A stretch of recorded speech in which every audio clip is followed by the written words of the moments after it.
শয়তান জান্নাত থেকে বহিষ্কৃত হলো। আদম তো তখনও বেহেশতের ভিতরে, শয়তান আদমের ধোঁকা দিল কি করে? প্রশ্ন আসে না? আল্লাহ তাআলা আদমকে তো বেহেশতে রাখলেন, শয়তানকে বের করে দিলেন। তো শয়তান বেহেশতের বাইরে, আদম হাওয়া ভিতরে, তারপরে সেই গাছ খাওয়াইনি কি করে? প্রশ্ন আসে না? উত্তর কি? উত্তর আছে।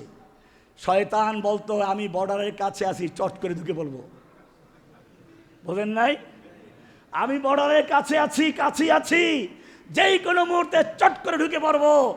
একদিন শয়তান বেহেশতের দরজার কাছে গিয়ে একেবারে বুড়ো একটা মানুষ সুরত ধরে কান্নাকাটি করছে। মেয়ে লোকের মন নরম, আরে এই বুড়ো মানুষটা কান্দে কি জন্য?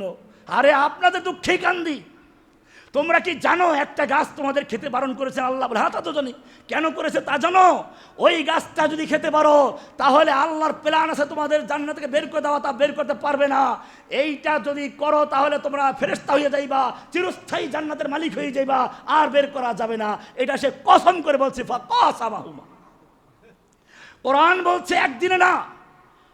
ফাতাদাল্লা বিগুরুর, বালতি পানি, পানির কুয়ার ভিতরে বালতি ফেলে যেরকম ভাবে পানি উঠায়, বালতি কি ধপ করে একবার ফেলে দেয় না, আস্তে আস্তে ফেলায়।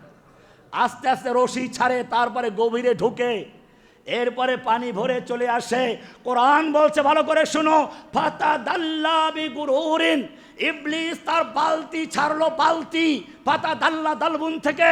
এই ইবলিস তার বালতি, ওয়াসওয়াসার বালতি, শয়তানের বালতি আদম হওয়ার কলবে আস্তে আস্তে ঢুকিয়েছে, তারপরে তাদের দিয়ে ওই ফল খাওয়াইছে।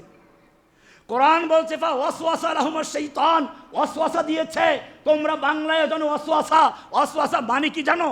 ওয়াসওয়াসা মানে এখন সহজ, তুমি মোবাইলটা খুললেই দেখা যায় বিজ্ঞাপন চলে আসছে, প্যানপ্যানি শুরু হলো, বন্ধ করে দিচ্ছে, আবার চলে আসে।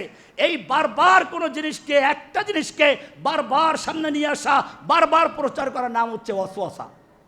ওয়াসওয়াসা কি জিনিস? একই জিনিস বারবার প্রচার করা। বলে তাতে লাভ কি? তাতে লাভ আছে। প্রথমবার যখন তোমার এই বিজ্ঞাপনটা এসছে তুমি গুরুত্বই দাও না, কেটে দিয়েছো। এরপরে দ্বিতীয়বার তুমি একটু দেখলা, তৃতীয়বার একটু দেখলা, এরপরে চিন্তা করলে এত যখন বলে একটা অর্ডার দিই না দেখি। এ হচ্ছে বারবার প্রচার করার ফজিলত। কোরআন বলছে ওয়াসওয়াসা লাহুমুশ শাইতান, আদম হাওয়াকে যখন ওয়াসওয়াসা দিয়েছিল প্রথমবারে, তাড়িয়ে দিয়েছে ভাগ শয়তান এখান থেকে। এরপরে বারবার একই কথা বলছে, কসম করছে। কোরআন বলছে ওয়াসওয়াসা লাহুমুশ শাইতান, শয়তান বারবার বিজ্ঞাপন দিচ্ছে, বারবার তাদের সামনে তুলে ধরেছে। এরপরে ফাতাদাল্লা বিগুরুরিন, আস্তে আস্তে রশি ছেড়েছে, বালতি ছেড়েছে আদম হাওয়ার কলবের ভিতরে, শয়তানের বালতি দিয়ে তারপরে ধোঁকা দেওয়ার চক্রান্ত করেছে।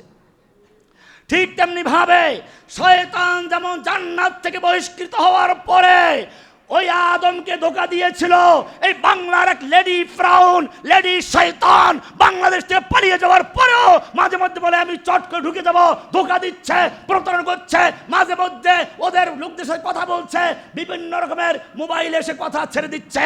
উদ্দেশ্য হচ্ছে দেশে ওদের দোসর যারা আছে তাদের মধ্যে ধোঁকা দেওয়া, প্রতারণা করা, লোকদের মধ্যে বিচ্ছিন্নতা তৈরি করা। কিন্তু জেনে রাখবে, শয়তান যেমন জান্নাত থেকে একবার বহিষ্কৃত হয়েছে, জান্নাতে ঢুকতে পারে না। তুমি যতই চটকে ঢোকার চেষ্টা করো, তোমারও বাংলাদেশে কোনো স্থান হবে না। আর তোমার জন্য ফাঁসির রশি তৈরি করা আছে। কাজে সোজা হয়ে যাও, সোজা হয়ে যাও, শয়তানি করার চক্রান্ত করো না।